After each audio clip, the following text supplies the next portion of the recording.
S'ouvrir à l'autre, donner du sens à la vie, enrichir et vivre sa foi dans une culture de la rencontre. Telle est la vocation du GAIC, groupe d'amitié islamo-chrétienne. Au premier rang des fondateurs de l'association, ce prêtre de la Société des Pères Blancs. Michel Lelon a longtemps travaillé dans les pays du Maghreb avant d'animer le secrétariat de l'Église catholique chargé des relations avec l'islam.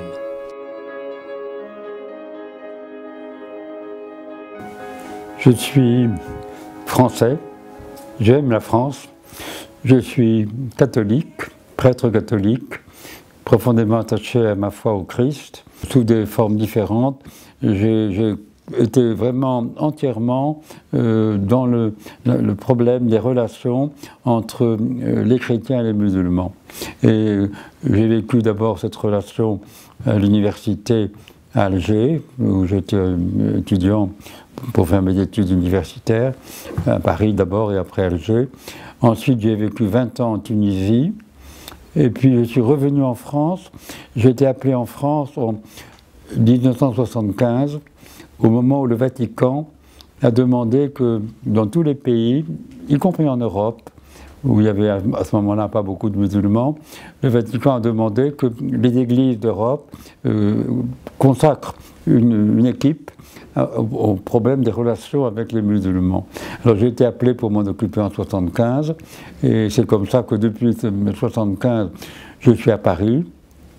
J'ai voyagé beaucoup, je voyage moins maintenant avec mon grand âge, et c'est comme ça que j'ai été amené à travailler avec deux amis et que nous avons fondé le groupe d'amitié islamo-chrétienne.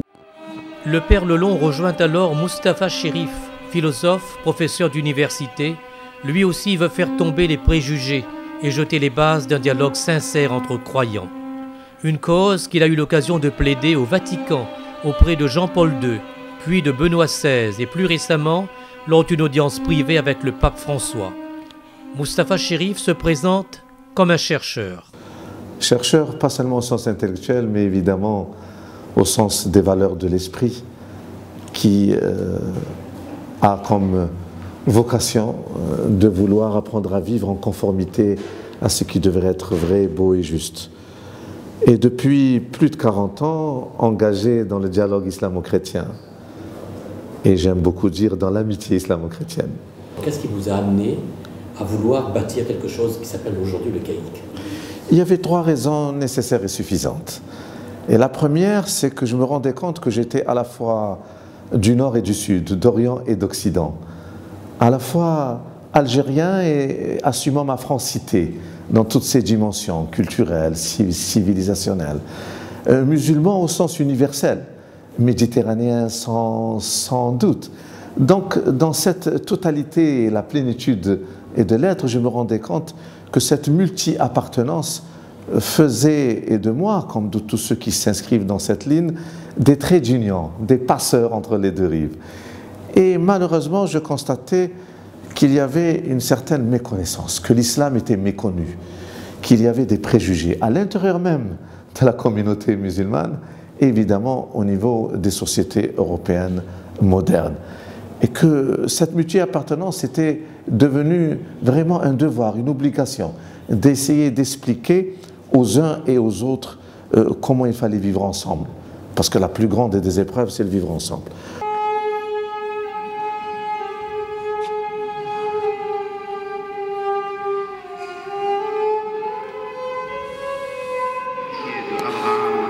L'ami de Dieu.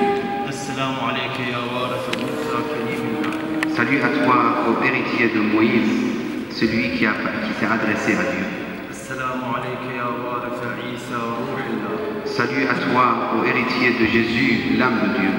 Alors on a créé ce groupe et parmi les objectifs, il y avait l'idée de mieux se connaître, que les chrétiens connaissent bien notre foi chrétienne, mais connaissent bien aussi la foi des musulmans, que les musulmans connaissent bien la foi musulmane, mais aussi la foi chrétienne, qu'ils voient bien les différences, mais aussi les valeurs communes, et puis qu'on voit ensemble ce qu'on peut faire dans la société. Ce désir de dialogue et de rapprochement s'exprime en de maintes occasions. Exemple, ici, à Chartres. Les marches spirituelles organisées chaque année au printemps sont des moments privilégiés pour apprendre, se découvrir soi-même, dépasser ses limites et ses certitudes, pour avancer sur le chemin de l'interconnaissance. Je pense qu'on ne peut pas vivre sans l'autre. C'est pas possible. L'autre, qu'il soit du même bord ou d'un autre bord. Et on apprend à se connaître, à se comprendre, à s'aimer comme des frères. Et pour moi, c'est ça l'essentiel. Et c'est ce que Dieu nous demande de vivre sur cette terre.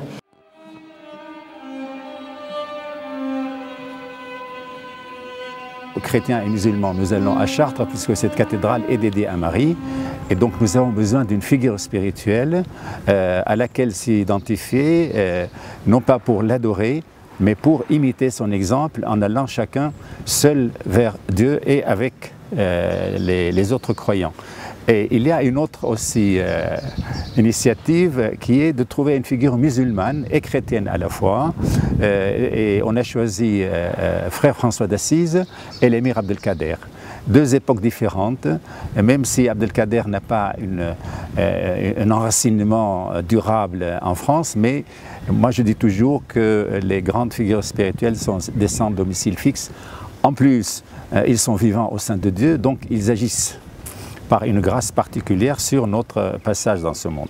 Ce pèlerinage de Chartres est vraiment une occasion de rencontre, d'augmenter ses connaissances, pour moi chrétienne, d'amis musulmans, de s'en faire de nouveaux, de parler avec eux, de cheminer avec eux, de prier avec eux. Et vraiment, c'est très très important pour moi parce que si j'ai maintenant beaucoup d'amis musulmans, c'est grâce à ce pèlerinage. C'est une école d'altérité et c'est une école d'apprentissage. J'ai appris beaucoup de choses. La connaissance avec un milieu chrétien m'a beaucoup envahi, m'ont beaucoup enchanté. Donc j'en profite au maximum. Qu'est-ce que représente le GAIC aujourd'hui pour vous dans votre cheminement spirituel? Eh bien, ça représente, je dirais, la continuité de ce que j'ai toujours vécu. Depuis que je suis rentrée en congrégation chez les Sœurs Blanches, j'ai travaillé en Afrique du Nord. Et là, j'ai été en contact avec le monde musulman, j'ai appris à le connaître et j'ai découvert ses valeurs. Et j'ai été fort heureuse de pouvoir retrouver un contexte similaire au GAIC, avec vraiment des rencontres, je dirais, interpersonnelles et une action ensemble pour justement faire connaître la réalité de l'amitié possible islamo-chrétienne.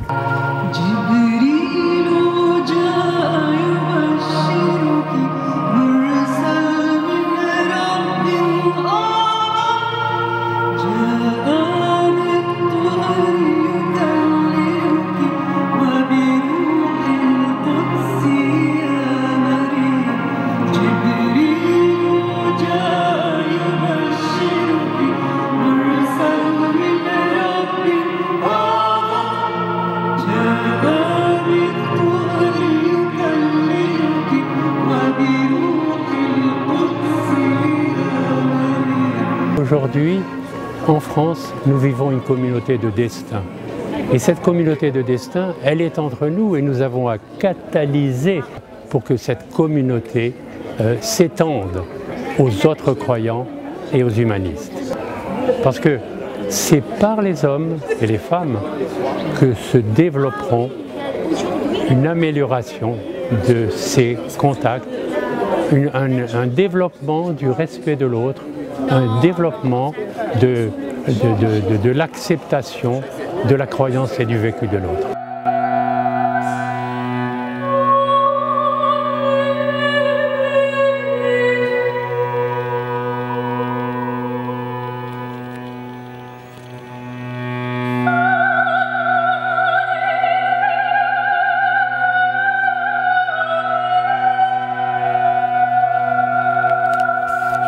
Vivre la proximité spirituelle sans confusion ni prosélytisme, tout en restant ouvert aux témoignages particuliers que chacun donne à sa vie. C'est ce que propose l'atelier Itinéraire spirituel, la marque de fabrique du GAIC. Personnellement, je désirais sortir des limites du dialogue interreligieux pour aller vers le partage spirituel. Alors du coup, j'ai proposé l'idée des itinéraires spirituels où une personne chrétienne et une musulmane disent à la fois leur rencontre avec Dieu, qui est une histoire d'amour dans les deux religions, et le développement de cette histoire d'amour et l'engagement auquel elle mène. Donc nous avons fait ça pendant 12 ans au GAIC, que des chrétiens et des musulmans. Après, j'ai senti la nécessité de continuer, au nom du GAIC, de le faire avec les autres religions. Et c'est devenu itinéraire spirituel interconvictionnel, où on invite des juifs aussi, des bouddhistes, des hindous, mais des gens qui ont la foi en Dieu sans religion, aussi des agnostiques qui sont respectueux de la foi religieuse, qui sont là pour dire le sens de la vie pour eux, mais sans pour autant attaquer les religions. Et ça fait 5 ans que cet itinéraire est domicilié au Forum 104. Le Forum 104, une oasis, un carrefour de spiritualité au cœur de Paris. Du bouddhisme à l'islam, de l'hindouisme aux sagesses millénaires d'Afrique, d'Amazonie ou d'Océanie, ici, le GAIC dialogue avec toutes les visions du monde. Moi j'aime particulièrement ces itinéraires spirituels. Pour moi c'est vraiment le cœur, l'âme du programme du forum. Mais alors ce que le GAIC apporte en particulier, c'est l'expérience. Et chaque séance est riche parce que les gens parlent de leur cœur en fait, depuis leur cœur. Voilà, donc on est vraiment très heureux.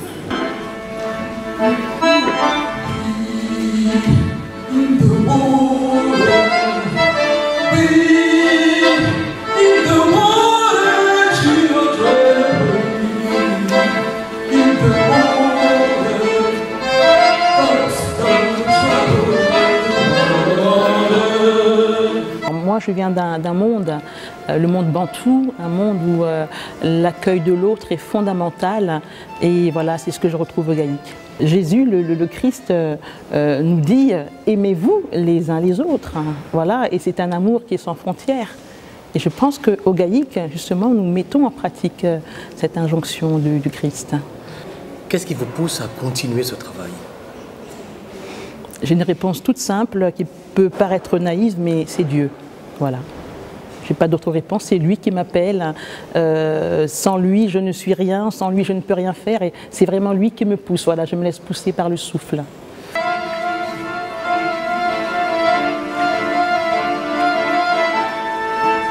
Le souffle, porteur d'une pédagogie éthique et citoyenne.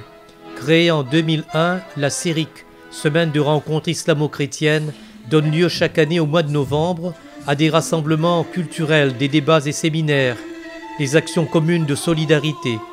Parti de Paris, le mouvement a essaimé dans tout l'Hexagone et divers pays d'Europe, Angleterre, Pays-Bas, Belgique. La CERIC a été créée pour projeter le dialogue islamo-chrétien sur la place publique. Il existait déjà depuis un certain temps, mais il était un petit peu enfermé dans des cercles de spécialistes et il m'a semblé indispensable de le faire s'ouvrir à l'ensemble de la société française et de permettre à tous ceux qui étaient éventuellement intéressés par une rencontre interreligieuse de s'y intégrer.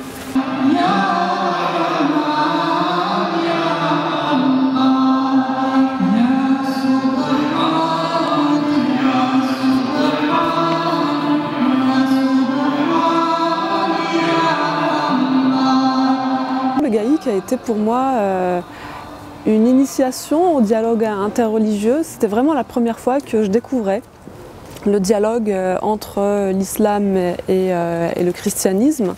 Moi qui ai des origines chrétiennes, de par mon grand-père maternel, j'ai été émerveillée. Je me suis dit, tiens, il y a une possibilité de créer des ponts, des passerelles entre ces deux religions, malgré tout ce que l'on peut voir dans les médias et tout ce que l'on peut raconter, tous les stéréotypes qu'on a l'habitude de véhiculer. Eh bien non, j'ai vu là une autre réalité. Et puis surtout, la bienveillance. Moi, la chose qui m'a le plus touchée, c'était de voir la bienveillance que les uns et les autres, enfin, qu'on avait les uns envers les autres. Et envers le récit des uns et des autres. C'est-à-dire qu'on n'est pas là pour juger l'autre dans sa foi, dans ce qu'il vit, dans ses croyances, mais plutôt on est là juste pour écouter et apprendre. Apprendre ce que l'autre a à nous apporter.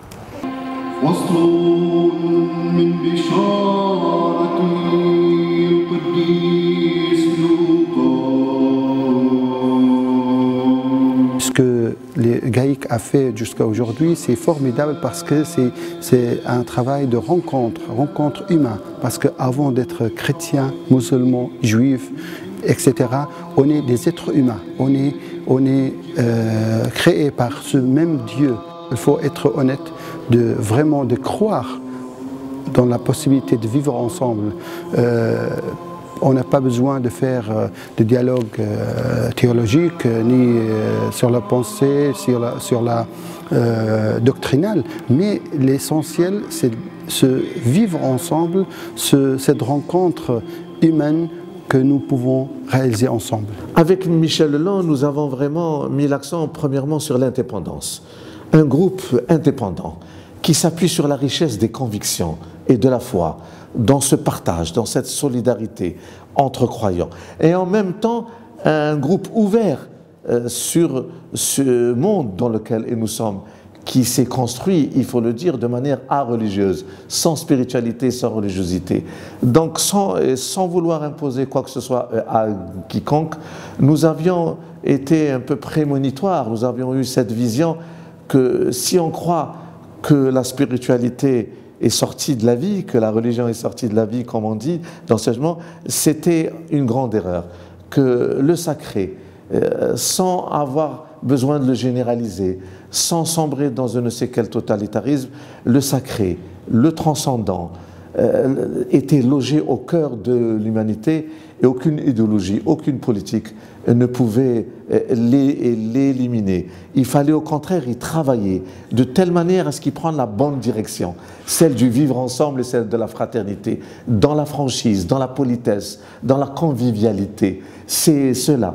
Travailler à ce que chacun de nous, citoyens de confession musulmane ou citoyens de confession chrétienne, apporte sa part à ce monde qui, il faut le dire, est désorienté, quels que soient les acquis de la modernité. Le GAIC porte une attention toute particulière à la situation des communautés religieuses vivant en Terre Sainte. Membre observateur de la plateforme des ONG françaises pour la Palestine, il appelle à une solution de justice et de paix dans cette partie du monde. Les croyants sont aussi des citoyens et ils doivent s'intéresser à cette question qui est au cœur des trois religions monothéistes. Donc nous voulons montrer qu'il y a une parole de paix à exprimer ensemble. Les croyants, donc comme on est islamo-chrétien, d'abord chrétien et musulman, mais dans nos activités, nos rencontres publiques, nous invitons aussi bien sûr des juifs pour traiter de la question. Et ça se traduit par des séminaires, des colloques? Ça se traduit par des rencontres publiques sur des thèmes afférents surtout aux droits des Palestiniens, parce qu'il existe déjà un État reconnu par les Nations Unies d'Israël. Il reste encore à ce que l'État de Palestine soit reconnu non seulement comme un État observateur, mais aussi comme un État de plein droit, avec toutes les attributions qui normalement reviennent à un État. Je pense que les croyants, ceux qui croient en Dieu, savent que pour être vraiment fidèles à la parole de Dieu, peut-être qu'elle est transmise par les prophètes, peut-être qu'elle est transmise dans la Bible, dans les prophètes de l'Ancien Testament, déjà, dans l'Évangile, le message du Christ, le Coran, le message transmis par le prophète Mohammed. Et Dieu nous appelle à chercher la justice.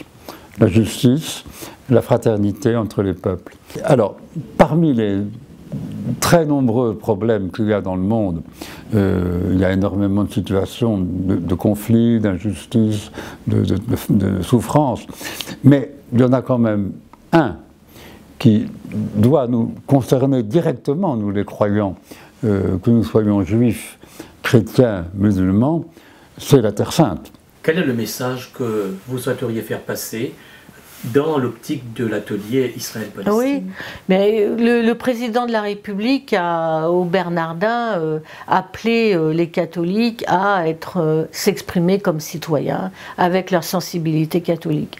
Moi je pense que les musulmans aussi doivent le faire, parce que sinon ils balancent, on peut craindre qu'ils balancent entre inertie et violence devant l'injustice. Or il faut qu'ils trouvent les bons canaux d'expression de leur aspiration à la justice et à la paix. Et donc c'est pourquoi nous avons, je pense, un rôle très important. En 25 ans d'existence, tel le Petit Prince de Saint-Exupéry, le GAIC s'est enrichi des différences, tissant des liens solides et chaleureux avec nombre d'acteurs du monde culturel, éducatif et social, avec toujours une même exigence: apporter sa pierre à l'émergence d'une société plus juste, plus solidaire, plus fraternelle. J'estime pour ma part que la différence est une richesse, que la diversité est un trésor, et que c'est bon que nous soyons tous différents pour qu'on puisse en commun fructifier nos trésors respectifs et nos singularités. Le groupe d'amitié islamo-chrétienne, dans sa définition même, contient les différences et il les fédère pour qu'elles puissent fructifier, pour qu'elles puissent honorer les diversités et les différences et les singularités pour en faire quelque chose de magnifique. C'est pour ça que le GAIC est aussi dans un continuum d'espace et d'idées, et qu'il entrevoit l'avenir radieux, et qu'il est en train de préparer déjà l'avenir en raffermissant son ancrage dans la société et en s'ancrant davantage dans un espace d'idées et d'espérance. Le message du GAIC est certainement très pertinent, surtout en ce temps où le monde est pluriel. Et justement, il faut montrer que la relation à l'autre différent est importante parce que c'est un facteur incontournable d'humanisation. Le partage de la croyance, de la foi, le partage des idées qu'on se fait de l'autre, de l'approche qu'on a vis-à-vis de l'autre, de la volonté de connaître l'autre. C'est primordial pour faire que notre société actuellement aille mieux, parce qu'on a besoin de s'entreconnaître davantage.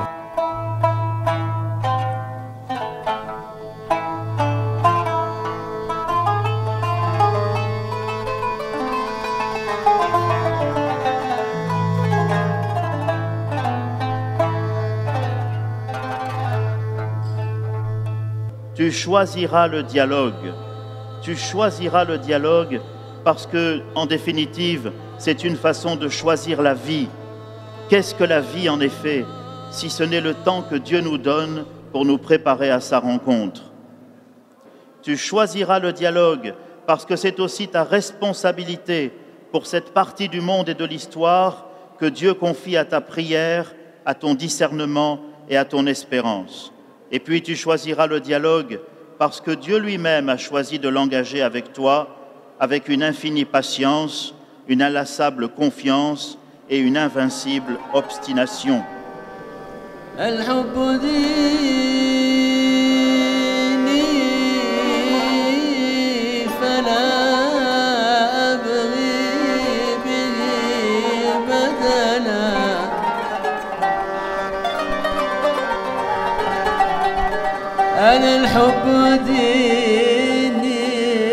L'amour est ma religion.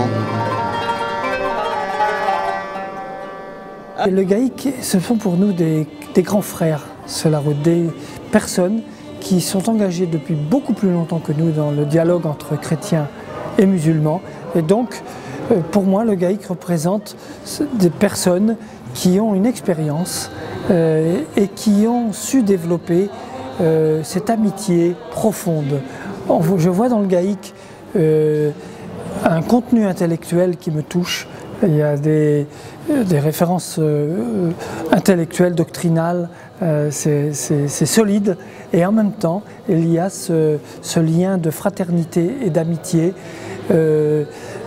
dont je bénéficie et dans lequel je m'insère. Et en tout cas, ensemble avec Marie, est un grand bénéficiaire. Donc pour moi, Bravo au GAIC pour tout son travail fait depuis de nombreuses années pour les semaines du CERIC qui portent beaucoup de fruits et pour finalement avoir ouvert un chemin duquel nous bénéficions.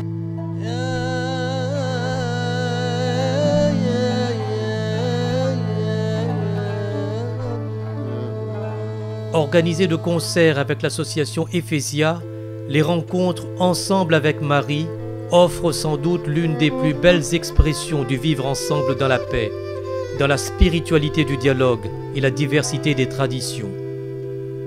Chrétiens et musulmans se retrouvent ainsi dans leurs sensibilités respectives, convergentes, communes, autour de la figure si proche et si attachante de Marie.